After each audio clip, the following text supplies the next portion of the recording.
The Department of Homeland Security works to counter violent extremism through a grants process. The Government Accountability Office says the agency can do more to document the grants process and make sure it distributes awards equitably. Triana McNeil is Director of Homeland Security and Justice Issues at GAO. Triana, welcome. Thanks for coming on. I read from your report, the Department of Homeland Security followed the Office of Management and Budget guidance for announcing the 2016 Countering Violent Extremism Grant Program and reviewing applications.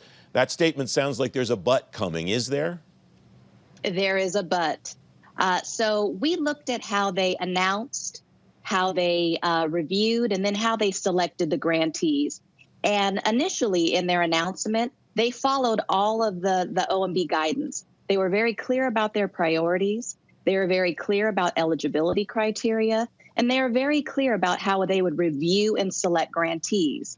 The issue started when a new administration came in and they added additional selection criteria. And that's okay. The DHS secretary has discretion to do that, but they did not amend the announcement, nor did they put a public addendum out there so applicants would understand the new priorities and selection criteria, and in turn, revise their applications to be competitive. Transparency is an issue here. You write in this work, in 2017, DHS awarded a total of $10 million in CVE grants to 26 grantees for a 2-year performance period. And the crux of this is, as you write, DHS can't clearly demonstrate that its award decisions were based on the process described in the grant announcement. Is that the disconnect here, Triana? That is the disconnect. We had a number of conversations with the program officials just to try to understand what process they used and how it differed. And we didn't find that they broke any laws, but what we found, again, was there was an issue with transparency. It took too many discussions for us to make heads or tails of how they did their selection process. So we recommended that they write this down, and then they need to clarify in their announcements in the future how they're selecting these grantees. You also found an issue in the feedback that DHS got, it appears. You write, DHS didn't obtain the necessary data from grantees to evaluate the overall CVE grant program. When you say to evaluate the overall program, is that to determine if the thing works at all, or if the particular programs that they initially granted money to worked, or maybe both? Yes. So at GAO, as you know, we want to know what the public is getting for its money. And DHS could not tell us that. DHS left it up to the grantees to fill out a quarterly evaluation plan, but they didn't give them any specific things to submit. So when you step back and you try to put all of that information together, a lot of it was inconsistent. And so it was difficult to really see what has been the impact of this overall grant program. And then a number of grantees didn't submit any information. And so DHS can't speak to each individual grantee's performance either.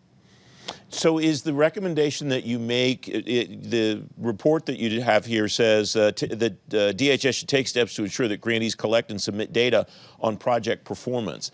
Would you like to see the data that DHS collects be uniform? And is that possible given the different natures of these programs?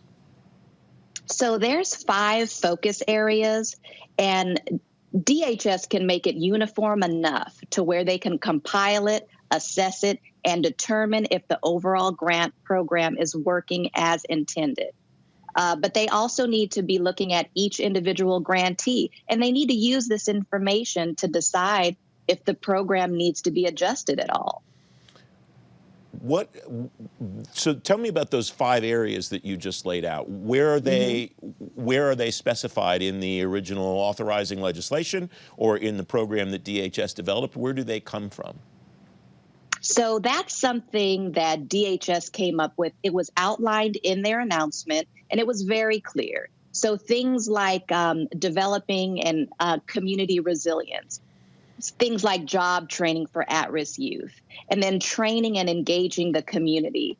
Those are things related to building trust between the community and government and law enforcement. So all of these things are outlined in that original announcement. And the reason that that's useful to know is it sounds like those are all things that are measurable, that that it would be reasonable to be able to collect data for, right, Triana? That's right. That's right. And originally they had wanted to make sure that those 5 focus areas, I talked about 2, but there are 5 of them, that all of their grantees touched on an array of those. So there was coverage among those 5 areas. They should be able to compare and contrast. We have a little bit less than a minute left. Should this be easy data for DHS to be able to compile and understand? So it's never easy to compile outcome-oriented information. It's easier to compile outputs, right? The number of people that you serve, the types of services you provided. Even that is a positive step forward that they can tackle pretty easily. Triana McNeil, thanks very much for joining me. It's great to have you here. It was a pleasure. Thank you, Francis.